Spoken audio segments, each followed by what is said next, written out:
안녕하세요. 시어머니와의 관계 때문에 머리가 아픈 40대 여자입니다. 저는 많이 배우지 못했지만 누구보다 사람으로서의 최소한의 도리는 지키면서 살아왔답니다. 부모 자식으로서의 도리, 그리고 며느리로서의 도리를 지키려고 최선을 다했죠. 그런 제 노력에도 불구하고 저라는 사람의 됨됨이를 본 게 아니라 제 조건 때문에 절 무시하고 홀대했던 시모와 동서들의 이야기를 들려드릴까 합니다. 어릴 적 제 친정아버진 본래 따뜻한 분이셨으나 주사가 심했습니다. 아버지가 주사를 부릴 때마다 집안을 부수거나 때리기도 해서 아버지가 술 드시고 들어오는 날이면 저는 친정엄마, 오빠, 그리고 여동생과 함께 무조건 집 밖으로 도망쳐 나와야만 했죠. 술에 취해 난동을 부리는 아버지가 지쳐 잠이 드실 때쯤에야 모두가 집에 들어갈 수 있었어요. 남들 같으면 진작에 이혼이라도 했을 텐데 제 친정어머니는 그래도 그런 아버지 곁을 꿋꿋이 지키셨습니다. 하루는 아버지를 피해 도망 나오는 삶에 지친 오빠가 어머니에게 원망을 토로했던 기억이 납니다. 엄마, 제발 아빠랑 이혼하면 안 돼? 아빠 때문에 우리 모두 너무 불행해. 툭하면 들어와서 때리고 부수고 가난하게 살더라도 아빠만 없으면 행복할 것 같아. 제발 우리만 따로 살자, 엄마. 아빠랑 헤어져. 엄마가 정말 미안하다. 아빠도 젊을 때 꿈이 있었는데 집이 가난해서 그 꿈을 펼치지 못했던 마음의 상처가 너무 커서 그래. 아직은 너희들이 어려서 이해하기 힘들고 무섭겠지만 그런 아빠를 조금씩 이해할 수 있는 날이 올 거야. 엄마가 엄마 자리를 비우면 안 되는 것처럼 아빠 옆에도 엄마가 필요하단다. 아빠를 버리고 떠날 순 없어. 조금만 힘내보자. 우리 삼남매가 공포에 떨 때마다 어머니는 이렇게 위로하고 달래주셨죠. 아버진 술이 깨고 난 뒤 집안이 박살이 나 있는 걸 보면 가족들에게 정말 미안해하셨습니다. 여보, 미안해. 얘들아, 아빠가 미안하다. 아빠가 술만 마시면 자꾸 아빠 다시는 안 그럴게. 노력하마. 꼭 약속하마. 정말 미안하다. 돌아서면 후회라면서도 주사를 못 고치는 아버지 곁을 지켜가며 어머니는 정말 열심히 사셨어요. 낮에는 파출부 일을 하고 저녁엔 고깃집 설거지 일을 하셨죠. 오빠는 고등학교 졸업하고 호프집에서 서빙 아르바이트를 시작했고 저는 고등학교 졸업 후 20살에 어렵게 공장에 취직했습니다. 공장 일이 힘들긴 했지만 악착같이 버텼어요. 아직 어린 여동생한테만큼은 제가 꼭 뒷바라지를 해주고 싶었거든요. 그 후 어머니는 점차 고깃집에서 설거지를 하시면서 어깨 너머로 배운 식당 일에 관심을 가지셨고 결국 목 좋은 곳에 곱창집을 차릴 수 있게 되었습니다.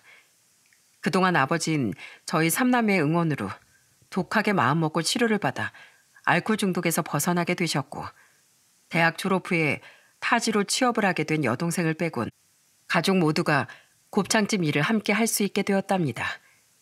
저는 더 바랄 게 없이 행복했어요.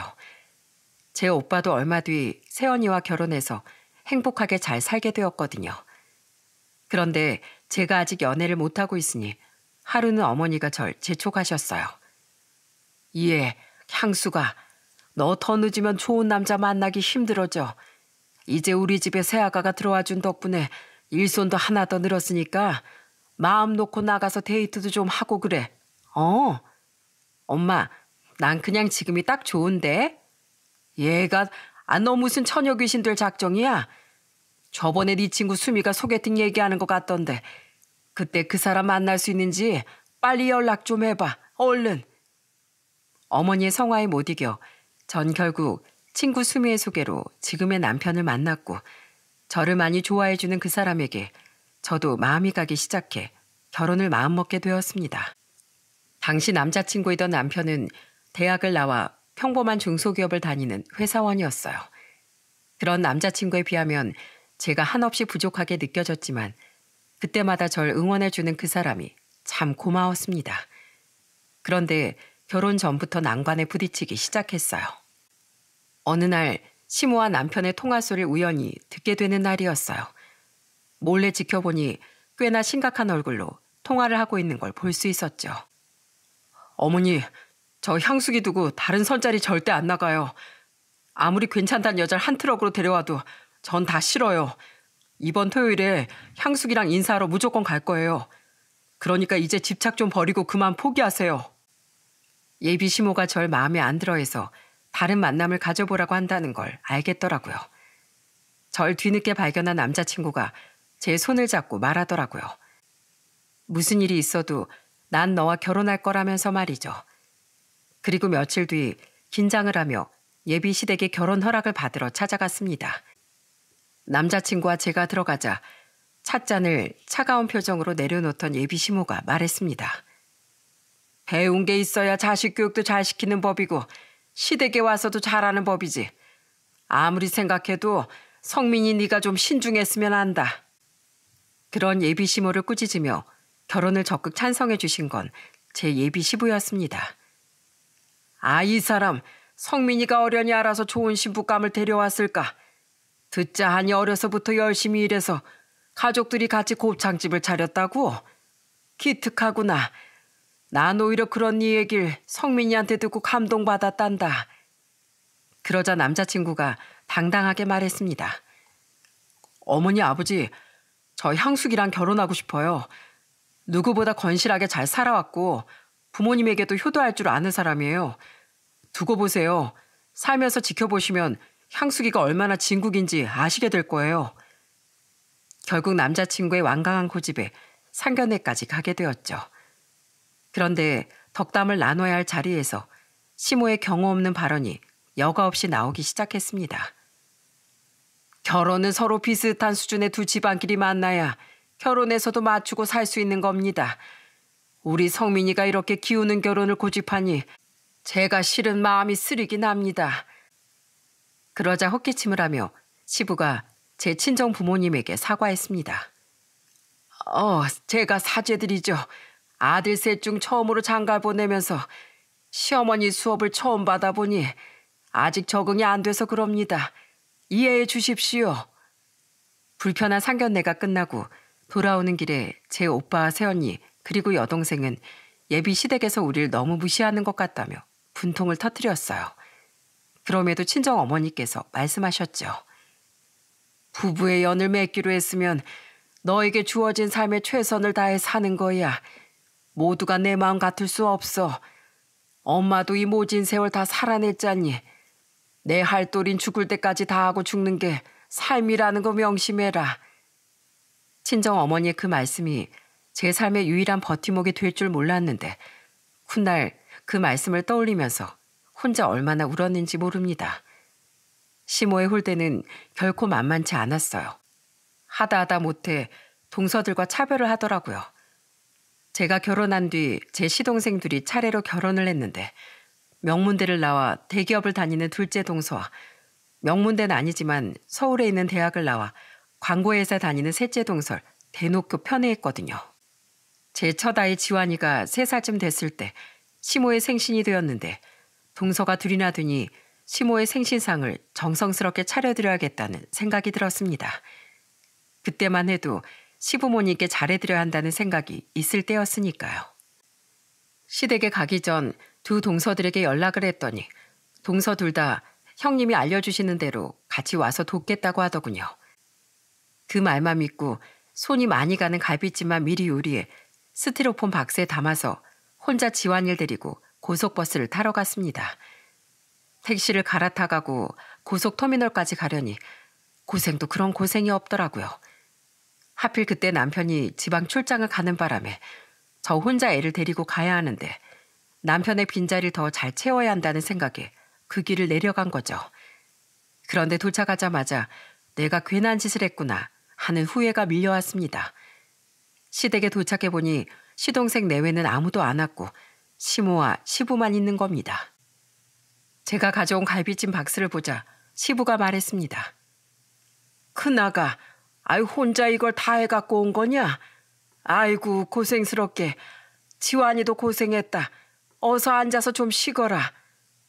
아니 아버님 어머님, 서방님들이랑 동서들은 다 어디 가고 아직 안 보여요? 그러자 쌀쌀맞은 시모가 대답하더군요. 너처럼 곱창 장사나 한다면야 식당 일 아무한테나 맡기고 올 수 있다지만 대기업 일이 어디 그렇게 만만해. 그래서 내가 둘째랑 셋째는 천천히 내려오라고 했다. 동서들이 시모 말을 핑계로 미꾸라지처럼 빠져나가곤 제게 연락 한 번 없이 물을 먹인 것 같았습니다. 어머님께서 그렇게 하셨다면 어쩔 수 없지만 같이 준비하기로 해놓곤 제게 연락 한 번 없이 늦게 온다니 동서들한테 좀 서운하네요. 그래도 어머님 준비해온 제 정성은 좀 알아주세요. 누린내 안 나게 하느라고 얼마나 신경 써서 만들었는데요. 게다가 제가 이걸 스티로폼 박스에 담아서 택시에 싣고 터미널까지 가니 기사님이 무슨 출장 뷔페 음식이냐고 묻기까지 하더라고요. 이렇게 많은 양을 어디에 가져갔느냐면서. 그런 제 말에도 시큰둥하던 시모는 두 시동생 내외가 그날 밤에서야 도착하자 반갑게 맞이하더라고요. 두 동서들이 오자마자 시모에게 생신 축하드린다며 용돈 봉투를 건네드리니 당신은 이런 실용적인 선물이 최고라면서 입이 아주 귀에 걸리게 웃더군요. 이렇게 시모가 편애라니 두 동서들이 어른 알기를 아주 우습게 알았습니다. 시동생들은 그런 경우 없는 자기 아내들 치마폭에 쌓여 사리 분별도 못하고 있었죠. 두 시동생 내외가 도착할 때까지 생신상도 못 차리게 하는 시모 때문에 늦은 밤이 되어서야 갖은 음식들을 상에 올려서 차려놨는데 두 동서의 행태가 가관이었습니다. 둘째 동서는 시부모님이 수절 들기도 전에 자기가 제일 먼저 잡채를 집어다 허겁지겁 먹더라고요. 아휴, 여태 아무것도 못하고 시댁 내려왔더니 배고파 죽겠네. 여보, 당신도 얼른 먹어봐요. 그러면서 시동생 입에 잡채를 한 움큼 집어 넣어주더라고요. 아무 생각 없는 시동생은 입을 항아리만큼 벌리곤 그걸 냉큼 받아먹고 다리를 떨면서 TV만 쳐다보고 있었습니다. 그것도 모자라 셋째 동서는 한 손으로 통화하면서 쩝쩝거리고 밥을 먹고 있는데 듣자 하니 그냥 친구와 일상 얘기를 나누는 전화였어요. 막내 시동생은 피곤하다며 밥상 바깥으로 물러나 아예 틀어 누워 있었고요. 그 모습을 보는 시부의 표정도 안 좋아졌지만 누구보다 제가 못 참겠어서 크게 한 소리 했습니다. 동서, 한 명은 시부모님 숟가락도 들기 전에 집어먹고 있질 않나. 한 명은 어머님 생신상 앞에서 친구랑 잡담이나 나누고 전화를 한참 붙들고 있질 않나. 다들 어른들 앞에서 이게 무슨 예의 없는 짓이야? 밥상 앞에선 어른 먼저 드셔야 먹는다는 거 집에서 안 배웠어? 그리고 늦게 온 것도 죄송해 할 판에 밥 먹는 내내 전화기 붙들고 수다나 떨어? 부모님 앞에서 최소한의 예의는 지켜. 앞으로 시부모님 앞에서 예의 없이 굴면 내가 가만히 안 있을 거야. 그리고 서방님들도 동서들한테 바른 말로 혼내셔야 할 판에 어떻게 동서들보다 더 하세요? 한 분은 밥상머리 앞에서 다리 떨면서 TV에 온 정신이 팔려있고 다른 한 분은 아예 틀어 누워 있다뇨. 다른 사람도 아니고 서방님들 낳아주고 길러주신 어머님 생신이잖아요. 그러자 제 말에 두 시동생 내외가 순간 얼굴이 귀까지 벌개지더니 다들 자세를 바로 고쳐 앉더라고요. 그런데 여기서 자기 위신 깎아먹는 시모의 말에 할 말을 잃었습니다. 시애민 나다. 네가 시애미냐? 아, 내가 가만히 있는데 왜 네가 나서고 난리야? 내가 괜찮아서 가만히 있는데 네가 식사 자리를 왜 다 망쳐놓냐고. 둘째야 셋째야 니들 편한 대로 그냥 먹어라. 가뜩이나 회사를 힘들게 하고 내려오느라 피곤한 애들한테 왜 쓸데없이 구박이야? 이렇게 시모가 대놓고 두 아들 내외의 역성을 들더군요. 그래도 제가 또 호통칠까 봐 무서웠는지 다들 아무 소리 못한 채 조용히 고개만 푹 숙이고 밥을 먹더라고요. 그나마 제 눈치를 봐서 조심하곤 했던 거지. 얼마 지나고 나면 또 제가 야단칠 때까지 개념 상실한 행동들을 반복하곤 했습니다. 그래도 할 말은 끝까지 해야겠기에 제가 말했습니다. 어머님이 괜찮다고 하셔도 제가 있는 앞에서 동서들이 경우 없이 구는 거 못 보겠어요.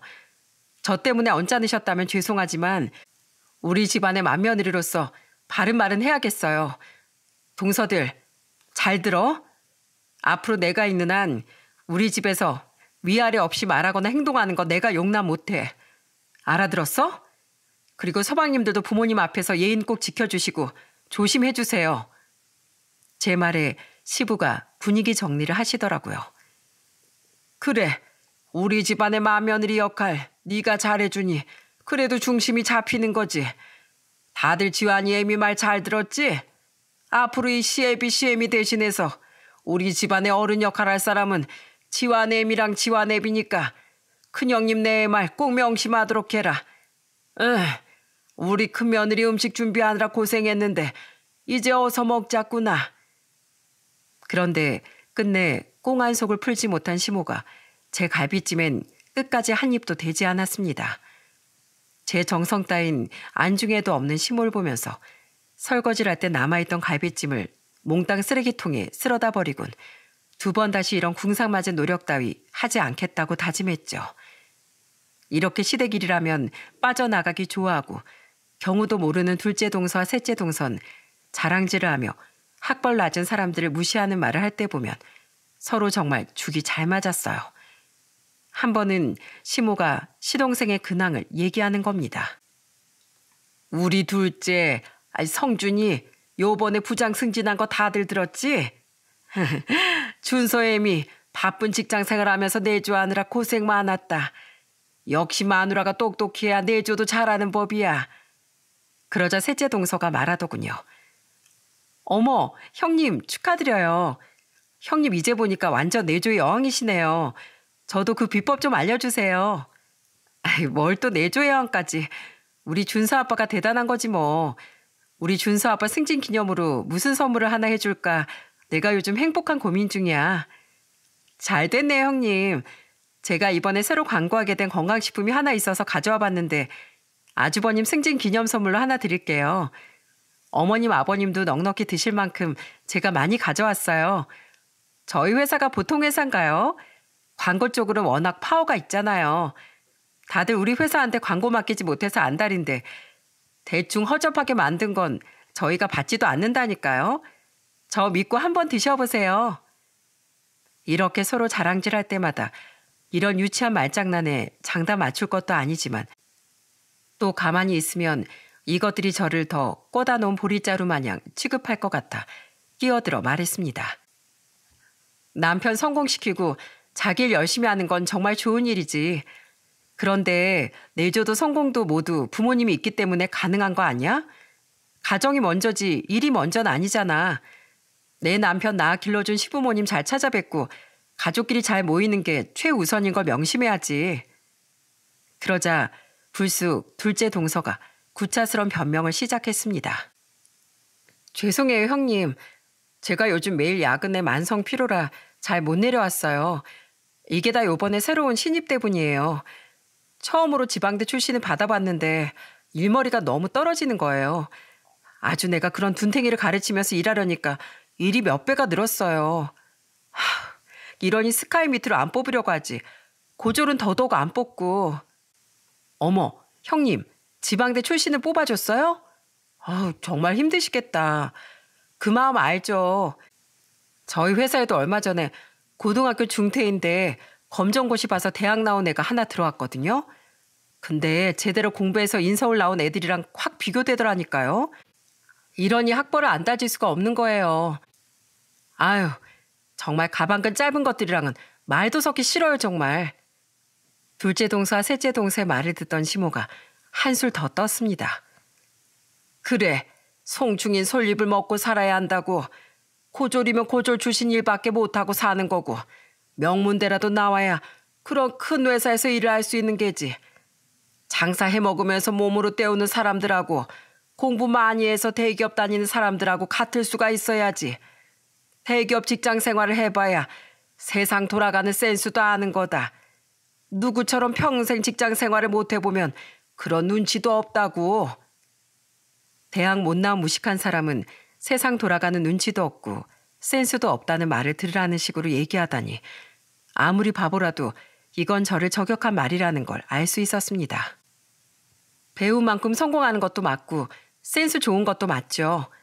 근데 어머님, 학교 공부 많이 했으면 분명 센스가 좋아야 하는 건데 왜 기본적인 도리도 모르는 사람들이 있는 걸까요? 좋은 대학까지 나왔어도 부모에게 얼마 되지도 않는 돈으로 때워서 할 도리는 안 하고 피해가려고 하는 사람들이 있는가 하면 대학 못 나왔어도 시부모에게 자기 할 도리 다 하는 사람들도 있더라고요. 이런 제 말은 귀뚱으로도 안 듣는 시모가 자식 문제에 있어서 둘째와 셋째 동생 눈치를 지나치게 살피기도 했습니다.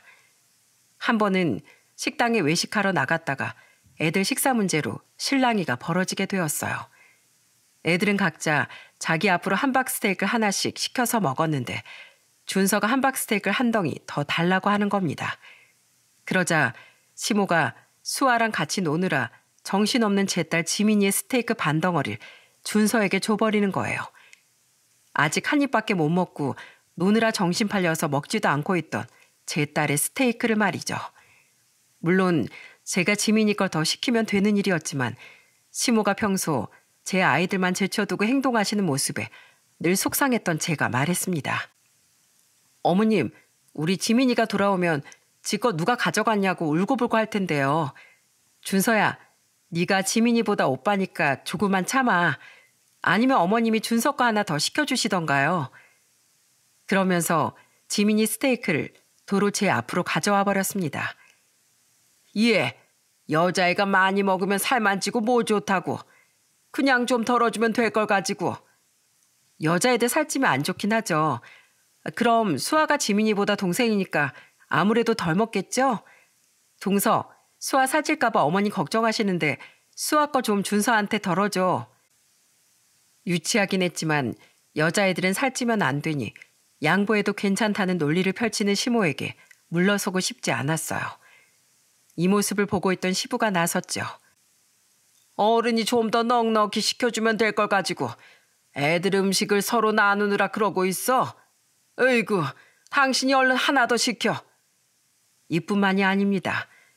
시모는 자식 문제에 대해 늘 제게 입단속을 시켰습니다. 명절 전에 꼭 미리 제게 전화해 이렇게 당부하곤 했죠. 와서 자식 자랑 너무 하지 마라. 그런 거 팔불출이야. 다른 식구들한테 너무 유세 떨지 마. 내가 예전에 수아가 유치원 생활 힘들어해서 마음고생했다고 말해줬던 거 기억하지? 놀이치료다 뭐다 해서 다 받아봤지만 잘 안 되나 보더라. 이번에 그래서 일반 학교 안 보내고 대안학교 보낸다고 하니까 괜한 말실수하지 말고 입 조심해. 유세라뇨. 자랑 같은 거 굳이 안 해도 전 제 아이들과 저 그리고 남편에 대해 충분히 자신감 있는걸요. 그런데 지환이 지민이도 아직 애들이다 보니까 자기 잘하는 거 칭찬받으려고 하는 건 저도 어쩔 수 없어요. 저도 엄마니까 옆에서 잘한다고 칭찬해 줄 수도 있는 거고요. 너무 예민하게 생각하지 마세요. 명절 때 뵐게요. 시모의 잔소리를 1절만 듣는 게 정신건강에 좋았기에 전 이렇게 대꾸하고 전화를 얼른 끊어버렸습니다.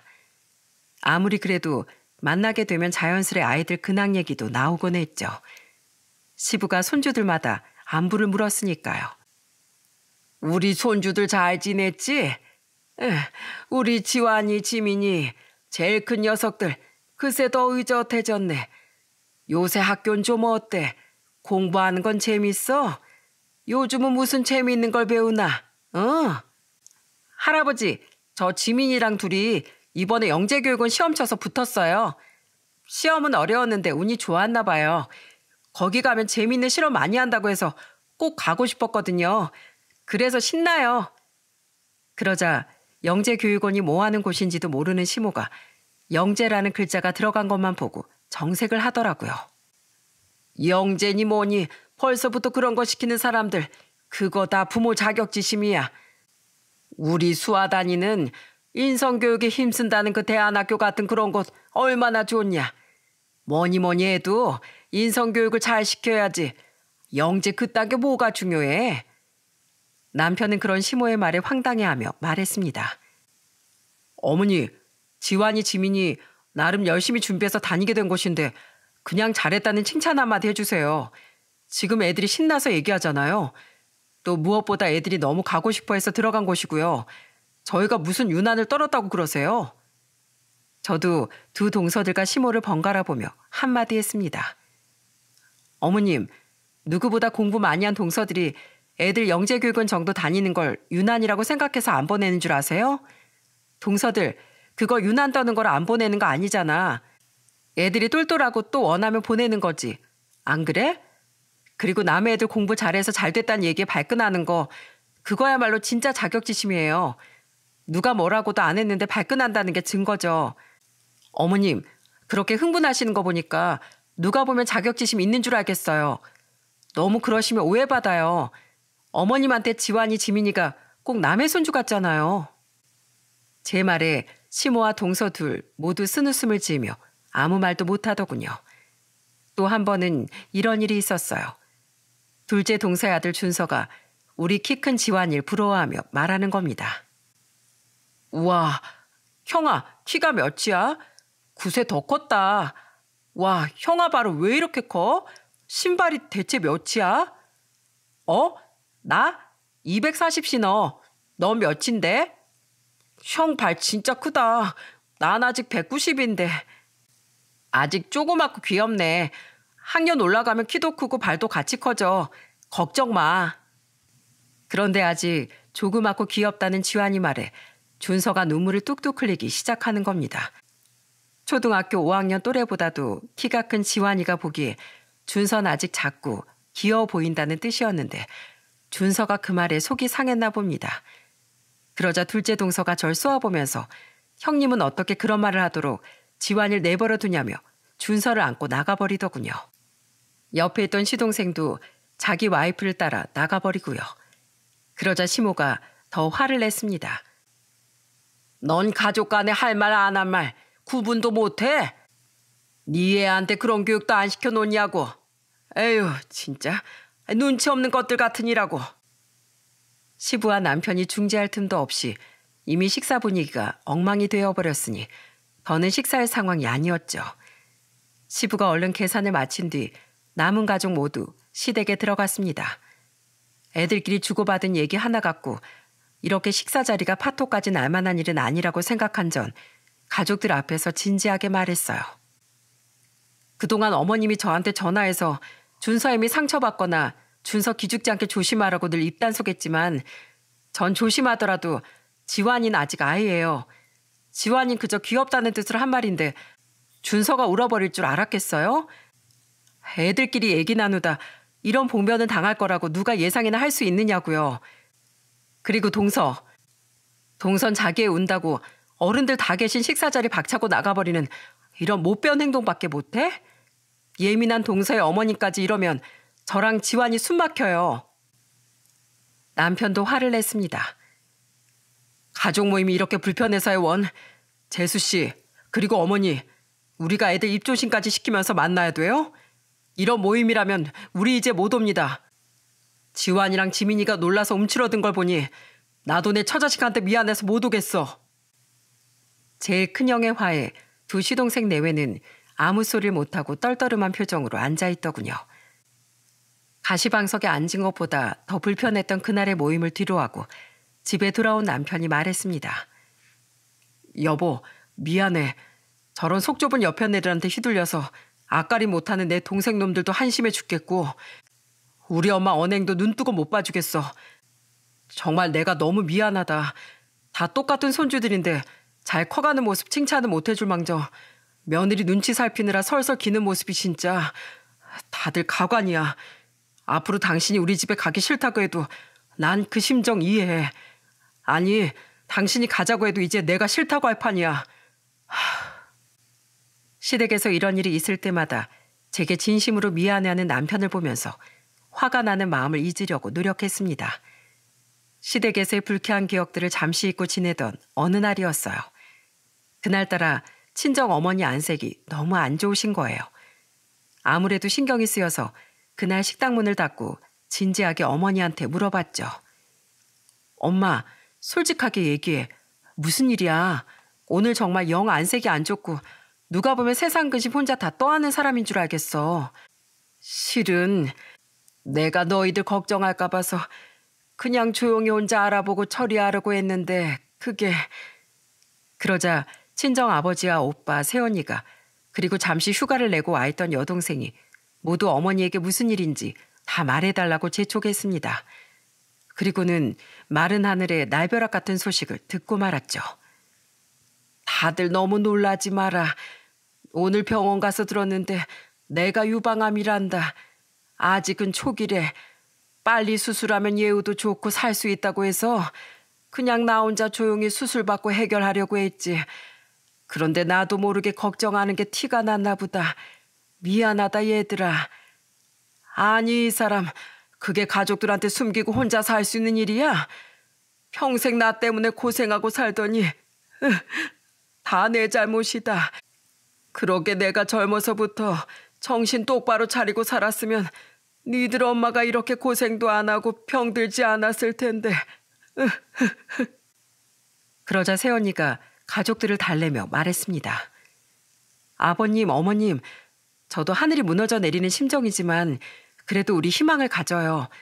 어머니 빨리 수술 받으시고 나서 가족들이 잘 돌봐드리면 건강히 오래 사실 수 있어요. 우리 이렇게 울고 있지 말고 빨리 어머님 수술 받고 나서 회복할 수 있는 방법부터 알아봐요. 네?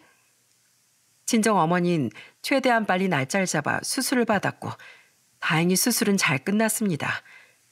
제 친정 어머니가 수술 후 회복할 동안 시부가 사부인 괜찮으시냐는 안부 연락을 했는데도 시모라는 사람은 안부 인사 한마디가 없었죠. 그런 시모에게 이제 서운함이 아니라 분노가 치밀어 오르더군요.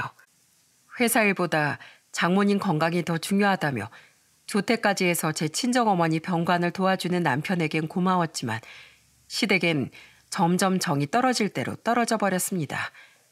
며느리로서 갖고 있던 최소한의 책임감마저 포기하게 만드는 일이 생겼으니까요. 그 후 추석 때였습니다. 처가에 안부 연락 한 번이 없는 시모를 생각할 땐 정말 안 가고 싶었지만 곧 죽어도 며느리 돌인 다 해야 한다는 친정어머니 가르침에 따라 시댁에 가기로 했죠. 그런데 항암 치료를 시작한 친정어머니가 너무 힘들어하시니 남편이 이번엔 친정에 먼저 들렀다가 시댁을 가자고 하더라고요. 명절에 친정을 먼저 들러본 적이 한 번도 없던 전 일단 양해를 구해야 할 것 같아 시댁에 전화를 걸었습니다. 시모가 그 전화를 받았으면 껄끄럽더라도 전화상으로 대판 싸우고 그 순간 끝을 내버렸을 텐데 불행인지 다행인지 시부가 전화를 받았습니다. 오냐 애미야, 사부인께서 지금 그렇게 고생하시는데 당연하지. 충분히 이해할 수 있으니 잘 챙겨드리고 천천히 오거라. 이 기쁜 명절에 편찮으시니 좋은 음식도 마음껏 못 드실 걸 생각하니 내 마음이 다 아프구나. 잘 다녀오거라. 그래서 전 친정부터 들렀다가 시댁을 찾아갔습니다. 아이들과 남편은 거실에 앉았고 저는 인사를 하며 급히 주방에 들어갔는데 고부셋이 나란히 서서 저를 싸늘한 표정으로 쏘아보더라고요. 셋째 동서가 말하더군요. 큰형님 이제 오셨네요. 다행이다. 허리 끊어질 것 같아요. 저쪽에 있는 싸구려 인덕션에서 지금껏 동그랑땡 붙였는데 속 터져 죽는 줄 알았어요. 어쩜 불이 그렇게 약한지 익질 않아요. 허리야. 그러자 둘째 동서도 맞장구를 쳤습니다. 나도 저번에 아까 저기서 하다 죽을 뻔했어. 저 인덕션 완전 고물이더라고. 형님 드디어 오셔서 다행이네요. 지금 2시간째 서서 음식하느라 다리가 끊어질 것 같아요. 그 인덕션은 제가 결혼 초기에 시댁에 선물로 사드렸던 인덕션이었거든요. 막대 먹은 두 인간의 대화를 더는 들어줄 수가 없어 제가 한바탕 호통을 쳤습니다. 진짜 못 들어주겠네. 여태 살면서 명절 때마다 내가 제일 먼저 내려와서 음식 준비 다 했던 거 다들 알아 몰라. 내가 어쩔 수 없이 자리 비우게 되면 둘째 동서가 이제 맏며느리 대신할 수 있어야 하는 거 아니야? 시집 온 지가 몇 년인데 난생 처음 먼저 내려와서 음식 해본 거 가지고 그렇게들 다 유세들이야? 그렇게 하기 힘든 일을 제일 큰형님인 내가 여태 해왔던 걸 알게 됐으면 그동안 형님 진짜 고생 많으셨겠구나 하고 반성할 줄 알아야지. 대기업 다니고 큰 광고회사 다니면 뭐해? 기본도 모르면서. 다들 나왔다는 그 대학에서 이런 기본도 못 배웠니? 사람 구실하려면 이런 기본은 필수로 배워야 하는 거야. 대학에서 못 배웠으면 둘 다 초등학교로 다시 돌아가서라도 배워. 들어오자마자 제가 이렇게 호통치게 될 줄은 예상을 못했는지 그 둘이 아무 소리를 못하더라고요. 그런데 그때 막장 드라마에서나 볼 법한 광경이 제게 벌어지고 말았습니다. 뭔가 따끈한 것이 제 얼굴에 퍽 하고 날아들더라고요. 너 지금 어디서 큰 소리야? 어디 배워 처먹지 못해서 들어오자마자 이 시애미 앞에서 군기반장 노릇이야? 명절이면 당연히 시댁 먼저 찾아오는 게 예의지. 그까담 요즘에 안 걸리는 사람이 있냐? 개나 소나 다 암이지. 요즘 세상이 어떤 세상인데 암 하나를 못 고칠까 봐 중내 산에 그 유난을 떨고 지 친정 먼저 가겠다고 해? 네 집에선 니네 부모가 그걸 핑계라고 하든? 제 얼굴에 던져진 따끈한 건 시모라는 사람이 붙이던 동태전이었어요. 제 얼굴에 정확히 명중하고 말았죠. 더 참을 수 없는 건 동서들이 그 모습을 보며 깔깔대며 웃는 겁니다. 시모는 그런 와중에도 저에게 쌍욕을 하기 시작했고요. 저는 이 개떡 같은 상황에 며느리고 뭐고 똑같이 갚아줘야 된다고 생각했습니다. 그래서 동태전을 한 뭉칠 들어 시모 얼굴에 던져버렸어요. 야, 너 지금 뭐 하는 짓이야? 감히 시애미한테 반항을 해? 그놈의 시애미. 지겨워요, 지겨워. 나 며느리 계급장 금방 뗐거든요? 그럼 이제 저 일반인 맞죠? 그쪽 며느리 안 할 테니까 나한테 이래라 저래라 뭐라 하지 마요. 제가 던진 동태전을 한꺼번에 맞은 시모는 개거품을 물며 씩씩거리기 시작했습니다. 하지만 저도 눈에는 눈, 이에는 이, 더 이상 당하고 싶지 않았기에 물러서지 않았어요. 지금 이게 말이 되는 상황이에요? 결혼해서 처음으로 친정어머니가 편찮으셔서 양해를 구하고 다녀온 게 이런 험한 꼴 당할 만큼 잘못한 일이냐고요. 개나 소나 다 걸리는 그 암, 그럼 당신도 한번 걸려보던가. 과연 얼마나 사나. 요새 의학기술이 하도 좋아져서 꼭 나이 많다고 먼저 가는 건 아니더라고요. 저 세상 가는데 순서가 없다고요. 우리 친정어머니보다 나이 젊다고 자신 하나 본데 어디 누가 먼저 세상 뜨게 될지 한번 지켜볼까요? 한치 앞을 모르는 게 사람 팔자니까. 당신 팔자 어떻게 되는지 한번 두고 보자고요. 너 지금 뭐 잘못 먹었어? 이거 완전 또라이 아니야. 아이고, 며느리가 시애미 잡네. 내가 죽어야지, 죽어. 저기요, 아줌마. 제발 어른 대접 받고 싶으면 그만한 자질을 갖추고 행동하세요. 보고 배울 게 하나도 없는데 제가 며느리 노릇 하고 싶겠어요? 저 오늘부로 선포합니다. 다들 잘 들으세요. 저 김양숙은 오늘부로 이 집안 큰며느리 사퇴하니까 더 이상 절 찾지 마세요. 이젠 제 인생 제가 선택하고 살겠습니다. 그리고 남편에게도 소리쳤습니다. 당신도 선택 잘해. 당신이 만약에 이 집안을 선택한다면 말리진 않을게. 그 대신 나랑 이혼은 각오해야 될 거야. 알겠어? 그러자 시모가 입에 거품을 물고 소리를 치더군요. 뭐? 며느리 사퇴? 이혼? 그래, 좋다. 나도 너 같은 며느리 필요 없으니 이혼해라, 이혼해. 썩 꺼져, 꼴도 보기 싫으니. 그러면서 주방에 있던 음식들을 다 집어던지며 노망이라도 난 사람처럼 난리를 치더군요. 그 순간 제 남편이 나서주었어요. 이게 무슨 짓이에요? 길 가던 사람한테도 이렇게 함부로 못해. 장모님 수술 받고 나서 항암 치료가 너무 힘들어 괴로워하시는데 꼭 이래야겠어요? 내가 쪽팔려서 이 집안 아들이라고 말도 못하겠어. 정말 지긋지긋해요. 그만 좀 하라고요. 그리고 제 선택은 제 아내와 제 가정입니다. 앞으로 우리 볼 생각하지 마요.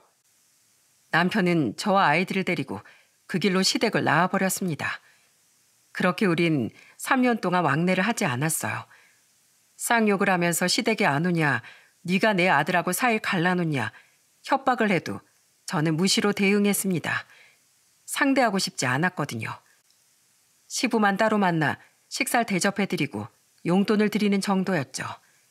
그런데 그 후 정말 놀라운 일이 벌어졌습니다.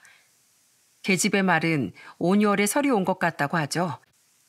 암 투병 중이신 제 친정어머니를 놓고 폭언을 내뱉었던 시모라는 사람에게서 받은 제 마음의 상처가 정말로 5, 6월 설이가 되어 돌아오는 일이 생긴 겁니다. 3년 뒤에 추석이었죠. 친정 식구들 모두 제 집에 모여 화기애애한 시간을 보내고 있는데 누군가가 배를 누르더라고요. 찾아올 사람이 딱히 없었는데 의아하게 생각하며 문을 열러 나갔다가 헉 하고 놀랐습니다. 글쎄 팍상 늙고 허리가 구부러진 시모가 제 집 앞에 와서 고개를 숙이고 있는 겁니다. 너무 늙고 파리해져서 남편이 아니었다면 저는 한눈에 바로 알아보지 못할 정도였어요. 남편이 먼저 알아보고 말하더라고요. 갑자기 여긴 왜 왔어요? 와서 또 무슨 행패를 부리려고 나타난 거냐고요?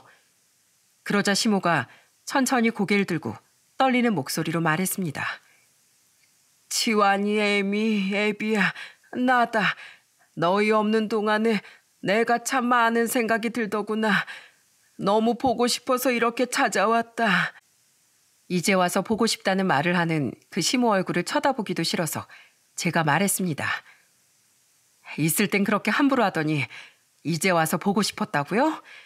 안 보고 산 3년 동안 난 진짜 마음 편하고 행복했는데 다시 보는 것도 끔찍하고 싫어요. 돌아가세요. 그러자 시모가 내 바지가랑이를 붙들며 울면서 얘기하더라고요. 내가 잘못했다, 애미야. 날 용서해다오. 마누라한테 눈먼 아들 두 놈도 그렇고 며느리들도 그렇고 내가 늙고 병들게 되니 모두들 날 쳐다도 안 보더라. 네 두 동서들 때문에 그동안 내가 얼마나 서러웠는지 모른다. 너네 엄마한테 함부로 내뱉었던 내 말이 그대로 나한테 씨가 되어 돌아와서 나도 암에 걸렸어. 위암 2기라는 거 알고 항암 치료도 하고 수술 받았는데 항암 치료하면서 안 싸더니 그때 얼마나 아프고 힘들었을지 처절하게 느꼈지 뭐냐. 그래서요? 내가 다 죽게 됐는데 아들 녀석들이랑 두 며느리들은 명절 때 잠깐 왔다 가면서 나한테 잡채 좀 더 데워와라. 빨리 명절상 차려라. 애들 목욕시켜라. 별걸 다 시키고 그나마 맏며느리 역할 해주고 쓴소리 해주는 네가 있을 땐 그것들이 눈치라도 봤는데 너 가고 나니까 아주 완전히 아나무인이 돼버렸어. 날 정말로 시모 대접해주고 존경해주는 건 너 하나뿐이었다는 걸 이제 알았다. 네 시아버지도 다 나 때문에 이런 꼴이 난 거라고 얼마나 화를 내는지 모른다. 그러게 왜 싹수가 노란 두 아들 내외만 싸고 돌았냐고. 왜 너 있을 때 고마운 줄 몰랐냐고 말이다. 진심으로 찾아가서 사죄해도 다시는 안 돌아올 거라고 나한테 화를 냈지만 그래도 사죄는 꼭 해야겠기에 이렇게 찾아왔다. 듣고 보니 본인도 암에 걸려 죽을 고비를 넘기고 나서야 제정신이 들었고 퇴원하고 나서 절 찾아온 것이었어요. 죽음 문턱까지 가까이 가보고 나서야 그렇게 싸고 돌던 두 며느리와 아들들에게 자신이 얼마나 하찮은 존재인지 깨닫게 된 거죠. 아무리 울며 하소연해도 그런 한심한 시모를 위로하고 싶은 마음은 추호도 없었습니다. 저한테 못 배웠다고 소리치면서 대학 나온 두 며느리만 싸고 돌더니 꼴 좋네요. 그 두 며느리한테 버림받고 무시당해보니 이제야 제 마음 조금 알겠어요? 남의 집 귀한 딸내미한테 동태전 집어던지면서 막말했었죠? 다 자업자득이에요. 그쪽에서 먼저 마지막 끈을 놓지 않는 한 난 끝까지 며느리 자리 지키려고 했어요. 그런데 그 끈을 그쪽이 먼저 놓아버렸으니 오히려 다행이더라고요. 그런 콩가루 같은 집안에 나 같은 사람이 며느리로 들어가 준다는 게 말도 안 되게 아까운 거지. 어차피 손주도 준서 수아 둘 뿐이면 충분하지 않았던가요? 경우 없는 두 어미들 밑에서 자란 애들이 커서 얼마나 찾아와 줄지 모르겠네요. 절 원망하지 마세요. 자업자득일 뿐이에요. 제 말에 더 이상 아무 말 못하고 흐느끼던 시모가 손에 들고 있던 보따리를 천천히 제 앞에 내려놓았습니다. 제가 문을 열고 큰 소리를 내고 있으니 그 뒤로 친정 식구들이 우르르 나와 현관에 다 같이 서 있었죠. 시모가 제 친정 부모님에게 말하더라고요. 사돈어른, 사부인 오해하지 말아주세요. 제가 정말로 사죄의 마음을 담아 가져온 겁니다. 제가 정말 시모로서 못할 짓을 했습니다. 이건 제가 애미에게 못할 짓 했던 걸 반성하며 준비한 겁니다. 부디 노엽게 생각하지 마시고 제가 가고 나서 다 같이 나누셨으면 합니다. 그러면서 조용히 뒷걸음질 치며 도망치듯 사라지더군요. 시모라는 사람에게 말로 할 수 없는 상처와 서운함을 갖고 있던 제 친정 식구들 모두 받았던 상처를 한마디씩 되갚아주고 싶었지만 늙고 초라해진 시모의 힘없는 퇴장에 다들 할 말을 잃은 눈치였습니다. 저도 시모가 두고 간 그 보따리를 받고 싶지 않았지만 문 앞에 그냥 둘 수 없어 어쩔 수 없이 갖고 들어왔죠. 그리고 들어와 그걸 풀어봤더니 모두가 생각지도 못한 의외의 물건이 들어있더라고요. 그 안에는 3단 찬압 여러 개, 각종 전들과 잡채 등 명절 음식이 가득 담겨 있었고 갈비찜도 한가득 담겨 있었습니다. 자세히 들여다보니 그 속에 동태전도 들어있더라고요. 제게 최악의 기억을 남겼던 그 동태전이 말이죠.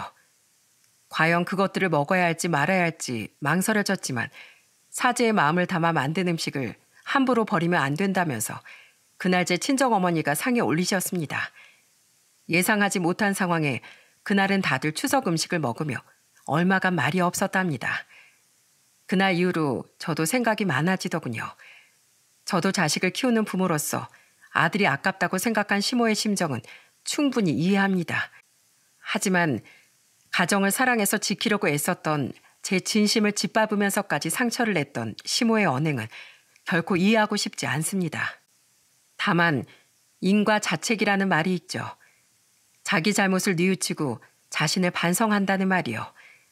한때는 주사와 폭력으로 가정을 얼룩지게도 했었지만 잘못을 반성하고 다시 가장으로서의 자리로 돌아온 제 친정 아버지를 떠올려 볼 때 사람은 누구나 잘못된 길로 가거나 실수할 수 있지만 깊이 반성한다면 올바른 길로 다시 돌아올 수 있다고 믿고 싶어요.